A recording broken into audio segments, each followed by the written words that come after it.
This is Serafina and the Twisted Staff, Chapter 13. Serafina stepped cautiously into the dimly lit room. It was a cramped, closed-in den with leather furniture, shades blocking out the setting sun, and a dark ceiling pattern like the bones of a bat's wing.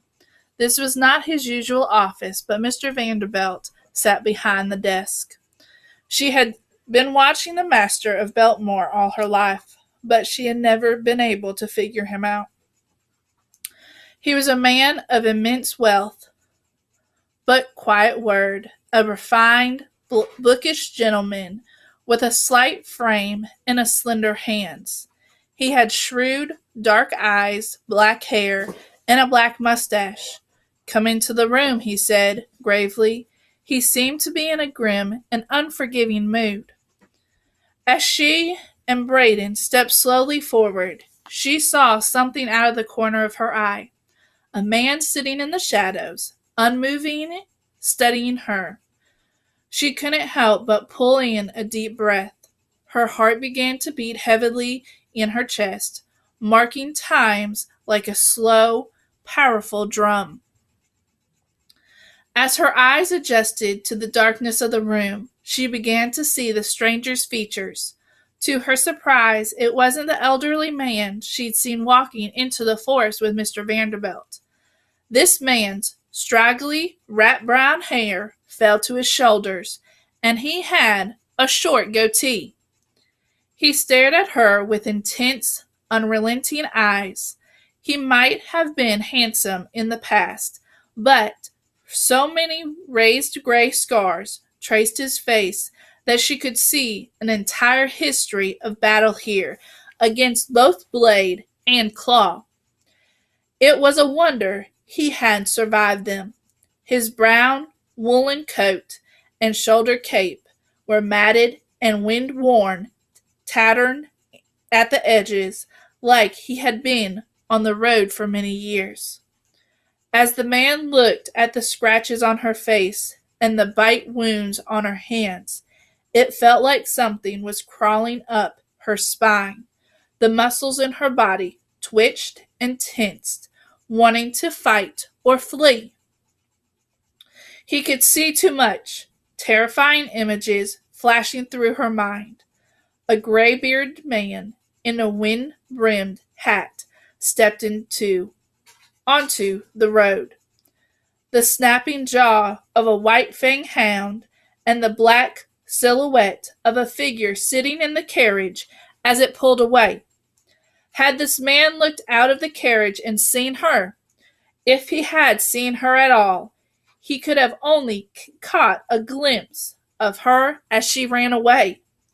She was wearing different clothes now, and her hair had changed. Whatever it was, it seemed as uncertain to her as she was to him. In his hand he held a cane with a spiraling shaft and a curved antler handle. There was something about the cane that made her think it was far more dangerous than it appeared, but it seemed to be a different style than the one she'd seen the night before. It was like there was a little flaw in her memory. Had she seen the gnarling stick or a more formal, spiraling cane with a hook horn handle like this one? Could it change shape? "Sit down," Mr. Vanderbilt instructed. He pointed to the two small, bare wooden chairs in the middle of the room. Serafina had seldomly heard Mr. Vanderbilt so stern, so sharp of tone, but she couldn't tell if it was because he was angry with her and Braden, or because of this detective's unexpected presence in his home. Mr. Vanderbilt had welcomed all sorts of guests to the mansion he had built for that purpose, but he himself had a tendency to withdraw from revelry.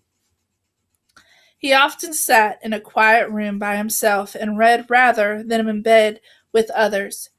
He was a man of his own spirit, and now there was a stranger, a detective, a man of the road, came to call with words of murder, and Mr. Vanderbilt seemed none too pleased about it. As she and Braden sat down in the two chairs, she glanced over at her friend. He looked scared and alone. Mrs. King had instructed him to leave Gideon outside the room. He seemed vulnerable without his canine protector than ever to make sure this detective Gothen did not get the better of them. Mr. Vanderbilt looked at her and Braden. Detective Gothen is investigating the disappearance of Mr. Thorne. He theorized that Mr. Thorne did not take his leave of Biltmore of his own accord, but encountered foul play while he was here. Yes, sir, Braden said, trying to sound steady, but Serafina could hear the quiver in his voice. There was no doubt in her mind, either, that if they had made a mistake here, they might be arrested and charged with conspiring to murder Mr. Thorne. She had led him into a trap, and Braden owned the dog that helped kill him. I recommend that you answer all his questions truthfully, Mr. Vanderbilt said. Serafina glanced at Mr. Vanderbilt, for the tone of his voice had an unexpected edge on it. On the face of it, he was telling her and Braden to do the right thing, to cooperate with the detective's investigation. But in another way, it seemed to her that he was signaling them, warning them that they needed to be very careful. Like the man might possess the power to discern the truth from a lie. Detective Garthen, Mr. Vanderbilt said as he turned to the man, everyone at Biltmore will of course cooperate with your investigation, but this is my nephew Brandon Vanderbilt, my late brother's son, and his friend Serafina, along with the others you've already spoken to. They were present the day that Mr. Thorne's disappearance. We are free to ask them any questions you deem necessary to complete your investigation.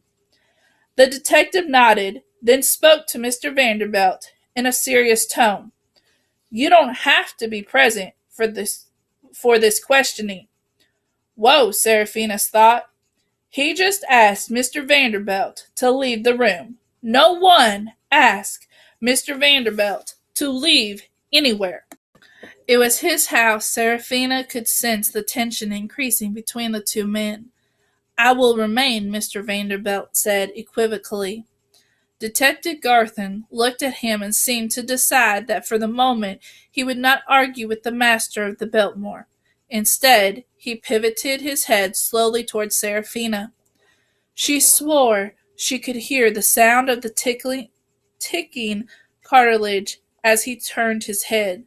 The man studied her for several seconds, seeming to pull every detail of her apart, bit by bit. She noticed his fingers wrapped slowly around the antler handle of his cane. Then he spoke. Your name is Serafina, is that correct? He asked. Yes, she said, and your name is Mr. Grantham, she wanted to say in return. Do you and your master have 5 mangy, overgrown tackling hounds with teeth like daggers? Did you know Mr. Thorne? He asked. Yes, I knew him, she replied truthfully, but I only spoke to him a few times. The man studied her. He held his cane, or staff, or stick, or whatever it was, as he spoke to her. Then he slowly pivoted his head and looked at Braden. And did you know Mr. Thorne as well? He was my friend, Braden said, which was also the truth. When did you last see him? At the party on the night of his disappearance, Braden said. It seemed that he too had picked up on his uncle's warnings. When Braden glanced at her with the knowing look, she was sure of it. In that moment, the two friends silently agreed what course they must take, to give the detective no advantage, to speak the careful truth, but nothing more. The detective turned his head slowly back to Serafina. And when was the last time you saw Mr. Thorne. The last time she'd seen him, he'd been laying dead on the ground in the graveyard, his blood leaking out of him, and his body decomposed before their eyes. His worldly carcass became nothing but blood-soaking earth. I believe it was the last day we all saw him, she said, the day he disappeared. At what time did you see him? As I recall, it was after dark, she said, but midnight would have been more accurate. So you were one of the last people to see him here at Biltmore. I believe I must have been. And what was he doing when you saw him last? The last time I saw him here at Biltmore, he was putting on his cloak and going out the door. You saw him leave Biltmore? Yes, very clearly. He was running out the door. Running, the detective asked in a surprise. Yes, running. He was chasing me, as though, and I led him to his death. The detective head pivoted to Braden. And did you see this as well? No, Braden said. I went to bed after the party. The detective's eyes held steady on Braden for several seconds, as if he did not believe his answer. Then he said, The black dog of yours. Serafina had no idea how he knew this, because Gideon wasn't even in the room.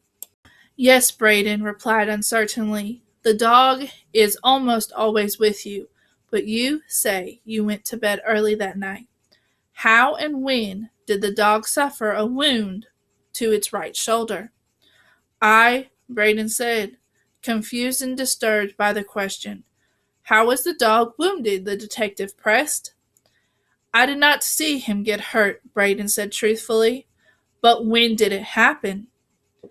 It was that morning we discovered that another child had gone missing. I sent Gideon out into the woods to track the child, Braden said. Serafina thought it was clever the way Braden said another child had gone missing, disguising the fact that it had actually been she who had gone missing. She had gone out to trap Mr. Thorne, and she liked the way Braden disguised it as the morning, which was technically correct because it had been after midnight, but gave the impression that it was the next day. And did the dog find the missing child? The detective asked. Yes, he did, Braden said, and then he looked at Mr. Vanderbilt. Uncle, why is he asking me all these questions about Gideon? Does he think Gideon and I did something wrong? Serafina couldn't tell if Braden was faking his expression of fear and bewilderment or whether it was genuine, but either way, it was convincing. No, of course not, Braden, Mr. Vanderbilt said, looking firmly at the detective when he said those words. He just is doing his job. It was clear that Mr. Vanderbilt would brook little more than just the imposition. Just another one of his questions, truthfully, he said again, and he said to Serafina, was sure of it. He was helping them. He was on their side. Choose your words carefully, he was telling them. She knew that the key was to avoid and deflect the difficult questions. The detective turned his head with a sharp scrape of his neck and looked at Serafina. Do you know what happened to Mr. Thorne on the night about which we speak? How in the world was she going to avoid that question without lying through her teeth?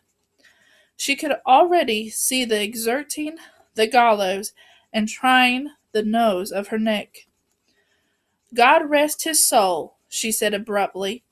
Then you think that he's not just missing, but actually dead, the man said, leaning forward and peering at her. Yes.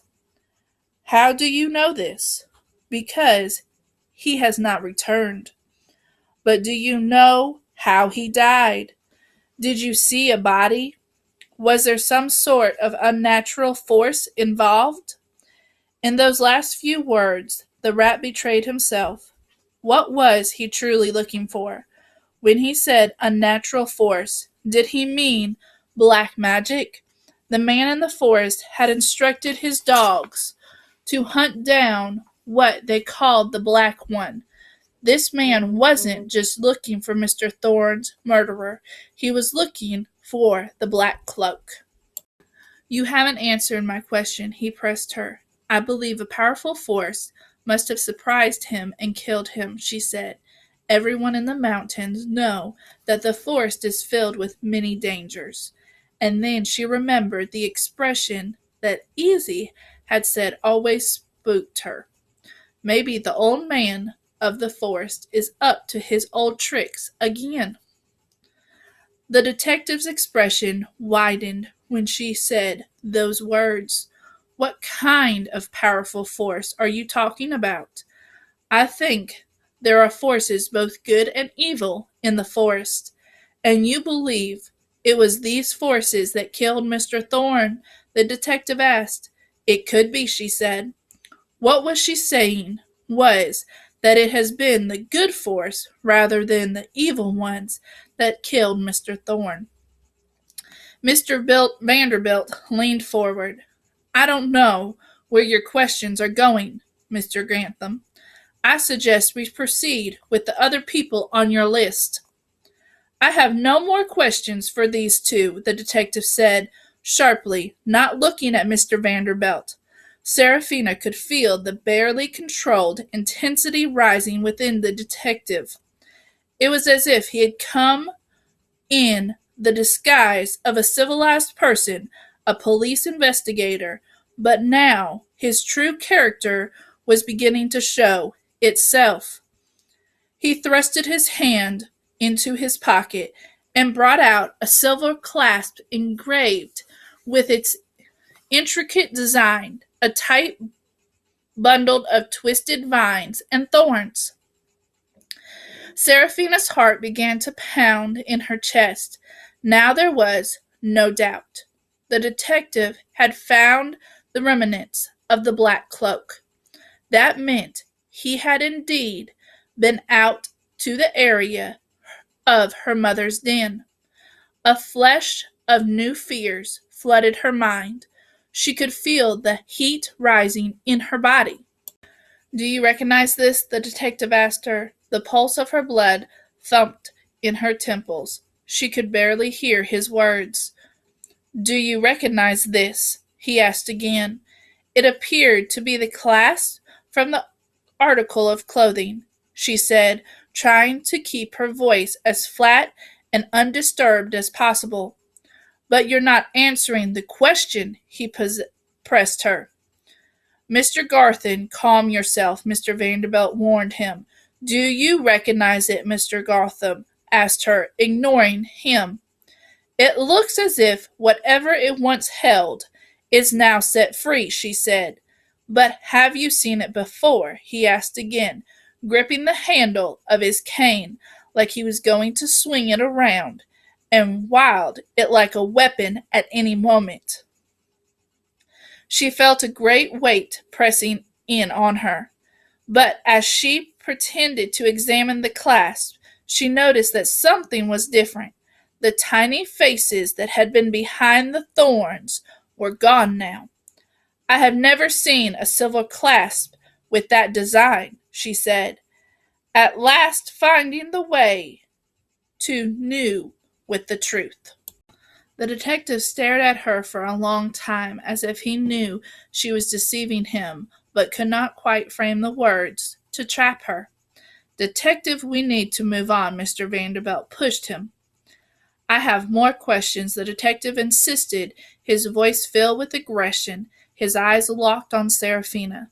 Do you know which room Mr. Thorne slept in during his stay at Biltmore? It was on the 3rd floor, she said. Do you live here at Biltmore? Yes, I do. With the female servants on the 4th floor? No. Then where do you sleep at night? I do not. The detective stopped and looked at her in surprise. You do not sleep? I do not sleep at night. The man frowned. Are you a night maid? No. Then what are you? She looked at him straight in the eyes and said, I am the chief rat catcher. I track down vermin. He stared right back at her and said, Then we have that much in common.